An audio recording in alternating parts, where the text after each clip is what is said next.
There's been a lot of talk in the last few weeks about Wednesday and Darren Moore's performance, and with this squad, we should be up there. Should we?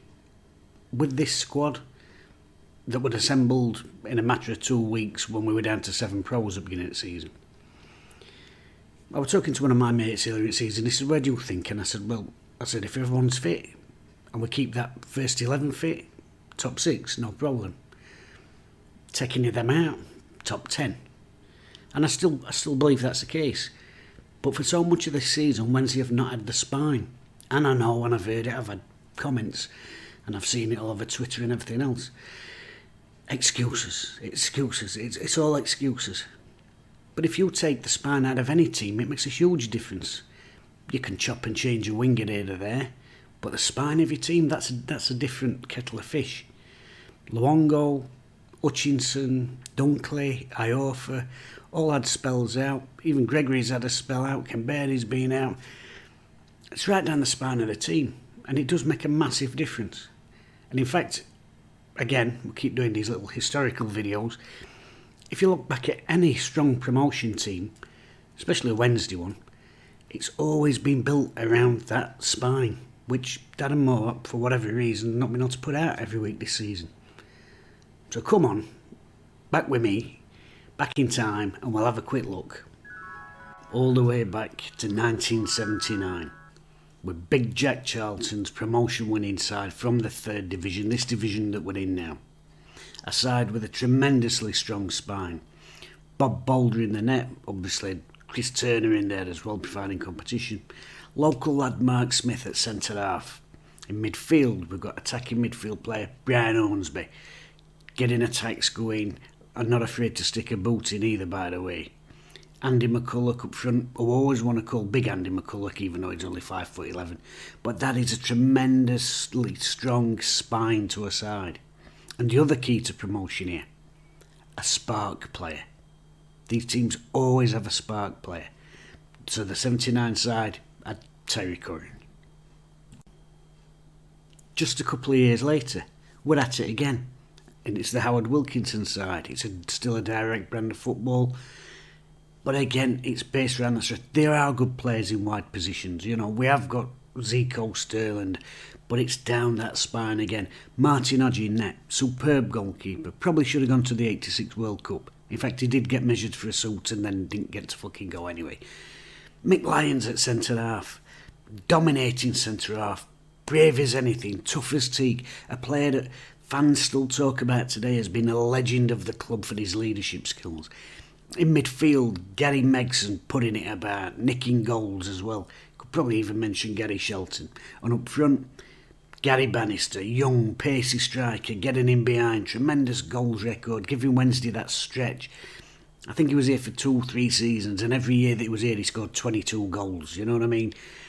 It's right down that spine. And again, the spark player.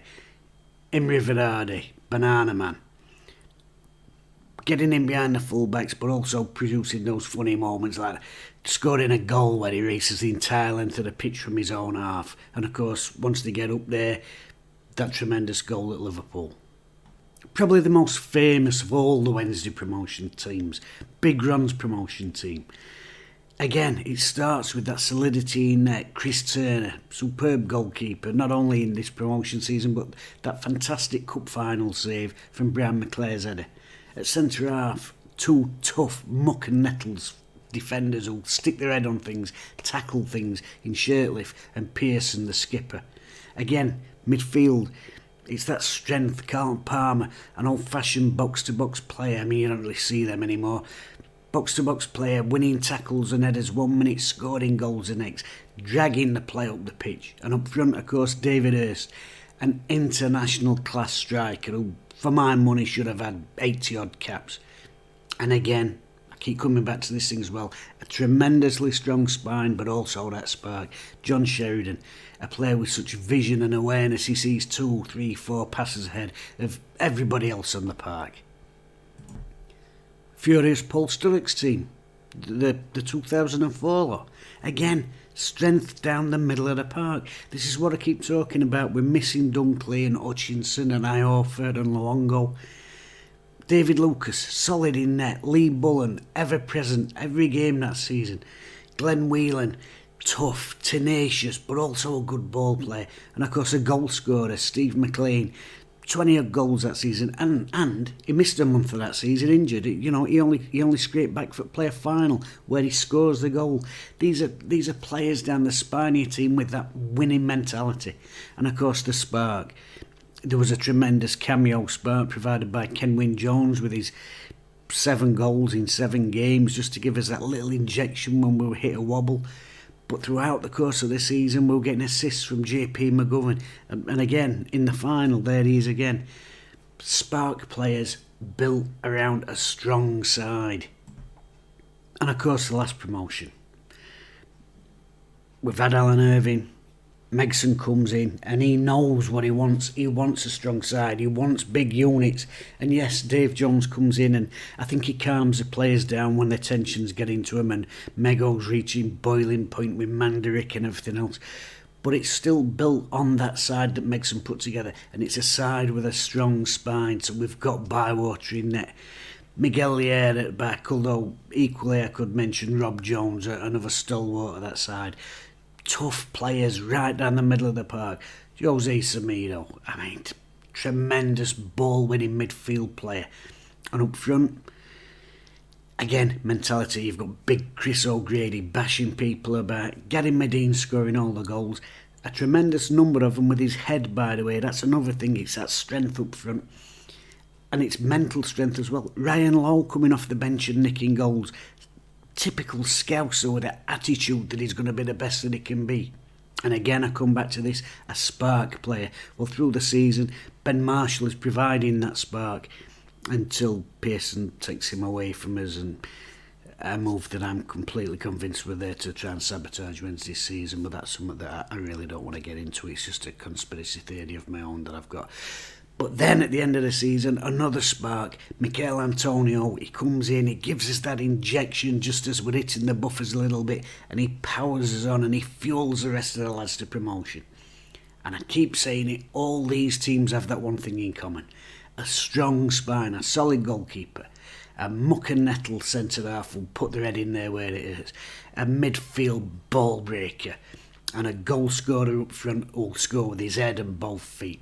And then the finishing touch, a spark player who'll just bring that little bit of something when games are going into a lull and when you're going into them runs where you're picking odd draws at where you should be winning. If you can get a spine, you're half a chance. And I still believe that about this squad. This squad that Darren Moore's put together. Yes, we've had terrible results against Shrewsbury. Yes, we've had terrible results against Sunderland. But before that, when things were taking shape a bit better, we had that unbeaten run, and we'd still not get everybody back in. I really do believe that if you get that spine together with Peacock Farrell in net, Dunkley, Biofer, Hutchinson, Bannon, Luongo, and then up front Gregory and a partner, and you can keep them for the rest of the season, I do think we can break that top 6. Without them, 10 to 15. And I think that's realistic. We talk about this squad should be good enough to go up, but once you break out of that first 11, you've got to have that spine. And if we can get that spine fit, I still think we've got a chance for all our doom and gloom. And in fact, it's not just me that thinks it. There's better brains than me's thought the same in the past. Stick with it.